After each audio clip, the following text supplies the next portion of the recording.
merci à papa et à maman. Le titre c'est Velungu. Zao joby ilay mpanjaka ny saligy tezitra mafy ny zanany vavy Sarlinina Mboty tao amin'ny tambazotra serasera Facebook satria fantany ankehitriny fa ny rainy dia nabevoka ary niteraka tamina vehivavy hafa ny faefatra ny volana Mey lasa teo kanefa ny reniny hono izy dia maty tsy mbola feno efatra na 5 volana akory. Ankehitriny dia menatra ary tsy teo antsoina hoe zanaky Zao joby ity zanany vavy ity manoloana ireo toetra tsy mendrika sy fampiprofesana izay nataony rainy any reniny izay efa notimandro moa. Toy izao ny zavatra ny publieny tao amin'ny compte Facebook ary nataony tamin'ny teny vahiny moa izany. Donc même pas 4 ou 5 mois après avoir enterré ma mère, tu l'as déjà engrossé. Je n'ai aucune fierté à être la fille d'un homme comme toi. Et il est fier, il se pavane avec cette moins que rien partout en oubliant la femme qui a galéré, sacrifié plus de 39 ans de sa vie à supporter ses tromperies et ses maltraitances. Faites bien le calcul. Cette femme accouche le 4 mai 2024. On a enterré ma mère le 19 mai 2023. Tu fais honte, Eusèbe. À 70 ans, on est mature, mais toi, t'es qu'un irresponsable, immature et sans cœur. Même l'hommage de ma maman, tu étais contre. En plus, tu n'as même pas mis le pied sur scène aux pubs. Pour honorer l'âme d'une femme dont tu as pompé l'énergie et la bonne humeur pendant plus de 39 ans. Tu l'as usé.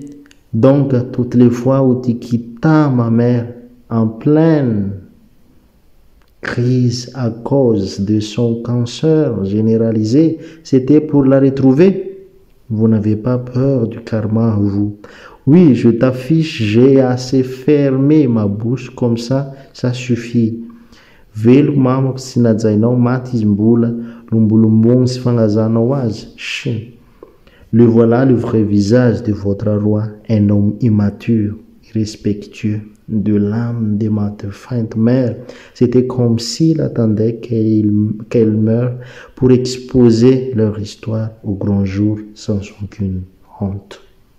Izay ny hafatra message publication nataony Sarline Mboty zanaka vaviny Zao joby mpanakanto naneho ny fahatezerana izy manoloana ilay toetra tsy mendrika izay nataonyty rainy ny reniny izay maty vokatry ny mamiadana moa. Hevitry ve tsy manakambara ny tenako, tsy manakambara satria fiainany Zao joby izy dia tsy dia misy idirako. Injana ilay situation en tout cas. Nety nifotezitra aloha ilay zanany vavy ty avy dia niteny azy maso-mahoaka. Tsy manome tsiny ny zanany vavy za fa tsaratsara kokoa izy raha resaka niteny mafy an'ity rainy ity tany amin'ny tany an-trano amin'ny toerana mangingina. Tsara kokoa zay fa mety ny antony nahatonga azy ny teny maso zany hoe publiquement tamin'ny Facebook dia mety hoe mba tiany ho fay ity rainy ity, mba tsy hanao zavatra tsy mety toy ny nataony satria mbola teo zany ilay ramatoa mivadiny no efa niaraka tamin'ity olona ity satria ilay ramatoa niarahany ity hono efa teraka tamin'ny faefatra ny volana Mey lasa teo. Zany hoe mbola velona zany ilay vadiny no efa niaraka tany amin'ny sisiny tany, zareo dia bevoaka ny tany amin'ny sisiny tany ity olona ity. Dia hoe za hoe tsisy idirako, tsisy idirako ny haveran'ny zareo fa amin'ny maha-olombelona amin'ny fomisetra dia ho za hoe tsy dia mety angamba raha ataontsika hoe mbola tsy amperi-taona dia efa miaraka amin'olona hafa sady fa zareo moa efa niaraka talohan'ny nahafatesan'ny vadiny dia tsy fantatra fa andrahoantsika lehilahy zany izy mba ka itsika anaza ny vatemanjanatsika mba tsy hanao fahatany sainga mano lesona ngezabe azotsoaina taminay raharajaojoby fa ny akoatran'izay tsy dia idiroklanina fa mampaleo ihany lay situation en tout cas